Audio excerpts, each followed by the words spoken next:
এটা আমাদের একটা বাগান। আমরা বাগানের পরিস্থিতির উপর বিবেচনা করে 3 থেকে 4 দিন পর পর স্প্রে করি। যেমন এই যে বাগানে একটা আমের একটা দাগ উঠেছে, এই জন্য আমরা আজকে স্প্রে করলাম, বায়ো বায়োভেরিয়া স্প্রে করলাম। এই যদি আবার দাগটা যদি আবার পরবর্তী দেখা যায় 2-3 দিন পর আমরা আবার স্প্রে করব।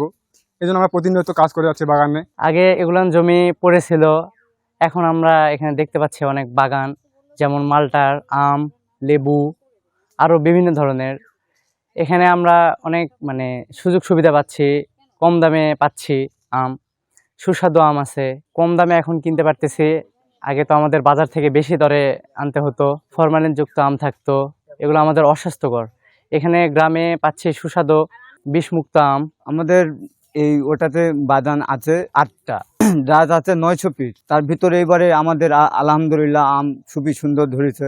ব্যাজিং তোলার কারণে আম ভালো থাকবে, ভালো হবে, কালার সুন্দর আসবে, কালার নষ্ট হবে না, পোকামাকড় ধরবে না। এবারে প্রচুর পরিমাণে আম ধরছে। আমাদের দিন প্রত্যেক দিন হাজিরা 500 টাকা করে দেয়। এখানে বাগানে আমাদের আগাছা নিড়ানি, তারপর গাছের গোড়ায় সার দেওয়া, বাগান দেখাশোনা করা, একবারে ফল সংগ্রহ পর্যন্ত আমাদের কাজ এখানে থাকে। আমাদের গ্রামে এটা বড় বাগান। আমরা আইছিলাম ঘুরতে এখানে, আগের দেখিনি আম ধরে, এখন এসে দেখলাম প্রচুর আম ধরেছে এবারে। তাই আমরা 2 কেজি আম কিনতে আসলাম, আম দেখি আসে আম পাকেনি, কয়েক মাস পর পাকবে, তখন আসে আমরা নিয়ে যাবো। আগে আম ছিল খোলা, এখানে এখানে বাগানে আসে দেখছি আমটা প্যাকেটে। একটা প্যাকেট খুললাম, দেখলাম আমটা খুব সুন্দর, কোনো পোকা টোকা কিচ্ছু নাই, দেখতে অনেক সুন্দর।